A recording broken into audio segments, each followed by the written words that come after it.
ایک زمانے میں بغداد کے ایک چھوٹے سے گاؤں میں حامد نامی ایک غریب کسان رہتا تھا۔ اس کے پاس صرف ایک چھوٹی سی جھونپڑی، ایک بھٹی اور 2 بیل تھے۔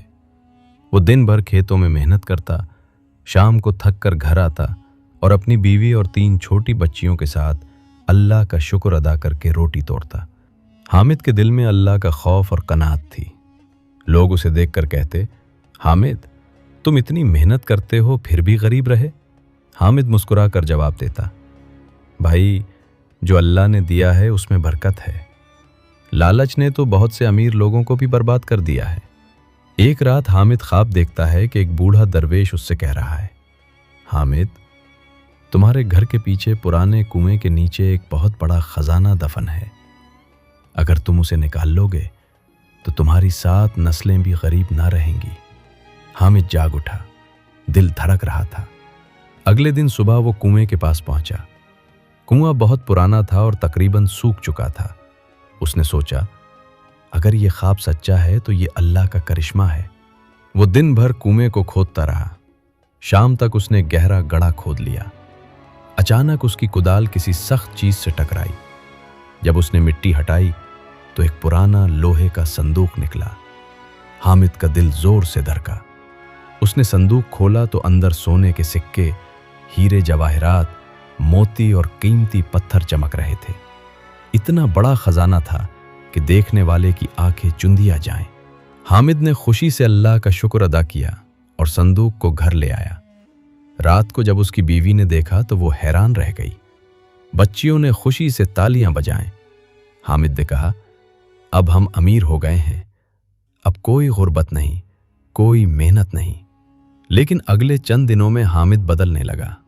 وہ اب کھیتوں میں نہیں جاتا تھا، دن بھر صندوق کے پاس بیٹھا رہتا۔ اس نے گاؤں والوں سے کہا، اب میں تم سب سے بڑا آدمی ہوں۔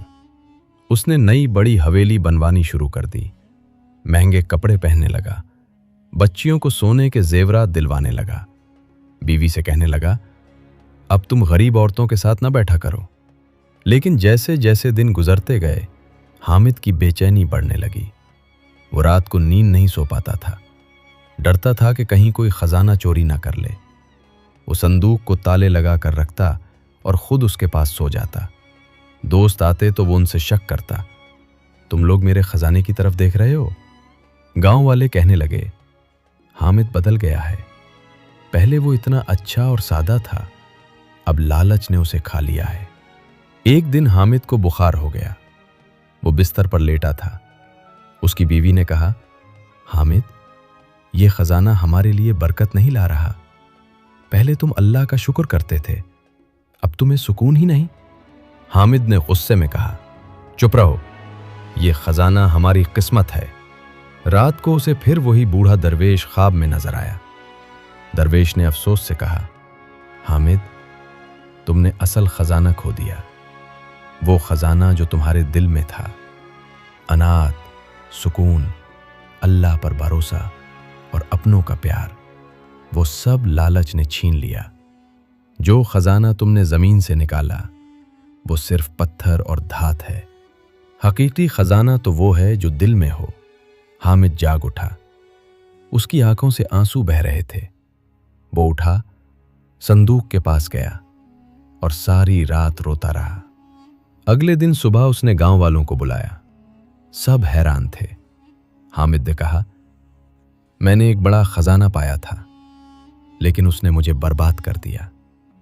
آج میں اس خزانے کا آدھا حصہ مسجد کے لیے وقف کرتا ہوں، آدھا غریبوں میں تقسیم کرتا ہوں۔ لوگوں نے حیرت سے دیکھا۔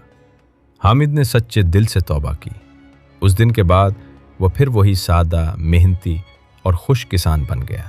چند سال بعد جب حامد کی موت کا وقت آیا تو اس کے بستر کے پاس پورا گاؤں جمع تھا۔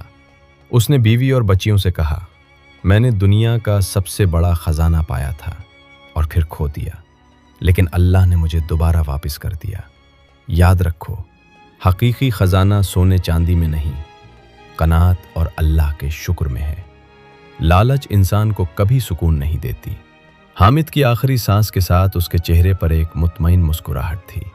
گاؤں والے آج بھی یہ قصہ سناتے ہیں اور آخر میں کہتے ہیں، خزانہ ڈھونڈنے والا بہت ملتا ہے، لیکن جو دل کا خزانہ پالے وہی اصل امیر ہے۔